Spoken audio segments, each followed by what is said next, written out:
जाजेनबाय जाखांबाय नोंसोर हेल' रायजोफोर आङो दंफैयो जाहैबाय दायो आनन्द बिटनि होननाय मोनसे ब्रिजआव बेनो जाबाय ब्रिज ओमफ्राय बेयावहाय दिनैहाय मोनसे फिसा प्रग्राम दं जाहैदों जोंनि निचिमा इउथ UPPL निफ्राय एसे जानाय लोंनायनि लाहार फाहार खालामदों माने बेयाव निचिमा इउथ UPPL निफ्राय माने जयैहाय मोखां नायलायलाय ओंखाम जालायगोननो दा बेयावहाय दंफैयो आरो आङो दा बेखौनो आङो नोंथांमोननो एसे दिन्थिलांनो होननानैहाय नैबे भिडिअखौ लानाय जाबाय नोंथांमोना भिडिअखौ नायलांबाय थादो बेनो जाहैबाय बै जाहैबाय आनन्द बाजार बे आनन्दनिफ्राय डाइरेक्ट बियो ब्रिजआ बिटिनि थांबाय आरो ओमफ्राय दा आङो नोंथांमोननो दिन्थिहैगासिनो मा संखो मा मावखो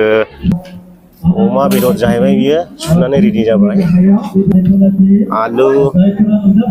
खाख्लौ जोगोनार माने खाख्लौ माने जोगोनार बानलु सयाबिन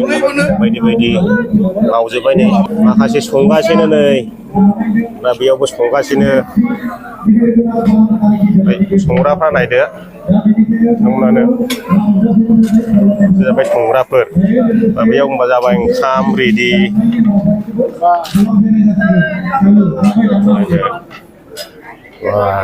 बा ओरैहाय जाहैबाय बेयाव मिउजिक सिस्टेमबो दङ जाजेनबायानो नै जों बेरायहैना फैगौमानि मा ओंख्रि मोनजालाख' जाजेनबाय जाखांबाय नोंसोर जाथ'वाखै दे मोनजासिगोन दे गोथाव जानो हायाखै दे हाब माखासे जाजोब्बायानो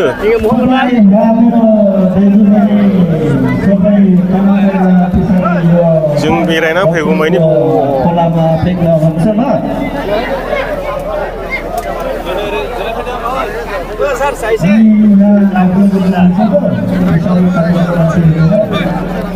जानायाव मुखुब जाबाय सोरबा बिजिया दालां गोजौआव दोनबाय दामग्रा दाबो गोबाङै दंबावो जानांगौआ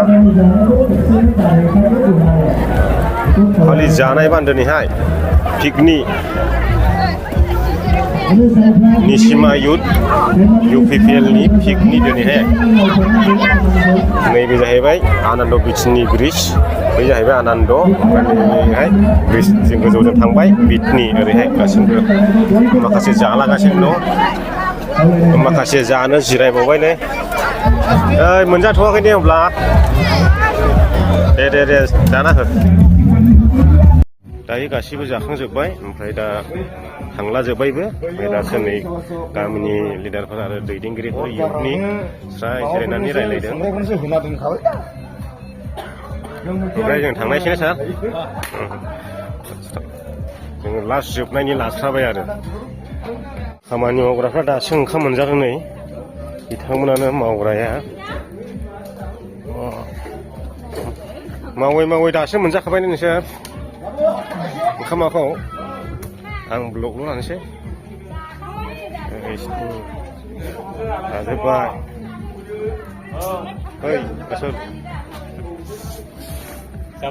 जाबाय मावग्रा जों थांनायसै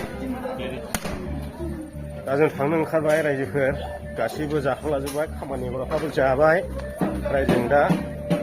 न' फारसे रौना होनोसै बेखिनियानोसै रायजो राजा नोंथांमोन माने निचिमा इउथ UPPL निफ्राय दिनैहाय पिकनिक जादों आरो दा बे पिकनिकआवनो जोंबो फैनानै ओंखाम जाफैदों आरो नोंथांमोना भिडिअखौ मोजां मोनदोंब्ला लाइक खालामदो आरो शेयार खालामनो दाबाव चेनेलाव गोदानबा साबस्क्राइब खालामनो दाबाव